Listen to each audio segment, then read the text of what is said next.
মাথায় টুপি আর হাতে কাগজ, যে কাগজে লেখা জীবনের শেষ সনদ। তিনি মালয়েশিয়া প্রবাসী আব্দুস সাত্তারের ছোট ভাই। 22 বছর আগে বড় ভাই গিয়েছিলেন প্রবাসে।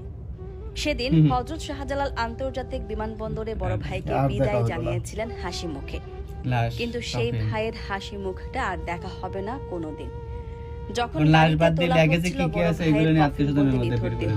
তখন অশ্রুসিক্ত নয়নে কাঁদছিলেন ছোট ভাই।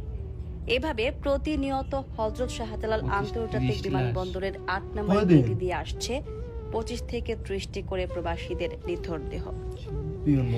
এমন হাজারো প্রবাসীদের জীবনের গল্পগুলো এসে জমা হয় শাহজালাল বিমানবন্দরে। গত 32 বছরের মধ্যে এসেছে 56,000 প্রবাসীর কফিন বন্দি নিথর দেহ। আর মৃত্যুর কারণ হিসেবে জানা গিয়েছে পারিবারিক চাপ কিংবা বিষণ্ণতা। একজন প্রবাসী যখন বিদেশে যান তখন পরিবারের সুখের কথা চিন্তা করে দিন রাত হাড় ভাঙা পরিশ্রম করে টাকা পাঠান পরিবারের কাছে, কিন্তু সেই পরিবারও একটা সময় মুখ ফিরিয়ে নেয়। এমন হাজারো চিত্র প্রবাসীদের শোক গাথা জীবনের সঙ্গে মিলিয়ে গিয়েছে।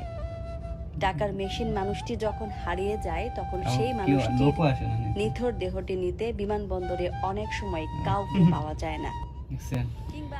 এখন দুঃখ হাইরে মানুষ মানুষ টাকা টাকা ছাড়া মানুষ কিছুই বোঝে না।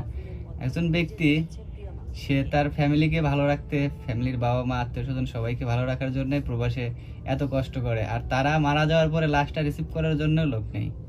আবার দেখা যাবে যে লাগেজ যে সাথে আসছে লাগেজ নেই, হুড়াহুড়ি কারাকারি। ভাই দেখেন কি বললো, মানে কেউ যদি মনে করেন কেউ আসে এমনিতে আসে হাজার লোকের ভিড় সেখানে, এখানে মৃত যদি কোনো লাশ আসে কোনো স্বজন পাওয়া যায় না, যদিও পাওয়া যায় বাবা মা। মৃত্যুর কারণটা কি বলতে দেখছেন? অধিকাংশ প্রায় সবাই মারা গেছে পারিবারিক চাপ ও শূন্যতায়। তাহলে তারা তো টাকা ইনকাম করতেছে পরিবারের জন্য, পরিবারের থেকে কি চাপ হলে একজন প্রবাসী স্ট্রোক করতে পারে, আত্মহত্যা করতে পারে বা মারা পর্যন্ত যেতে পারে? শুনেন, মানে তার বেতন ধরেন 5,000 টাকা, 5,000 টাকা দামি মোবাইলে তো চাওয়া ফেলাইছে ছোট ভাই। তো 5,000 টাকা কামাই করার পরে নিজের খরচ কামাই করতে হবে।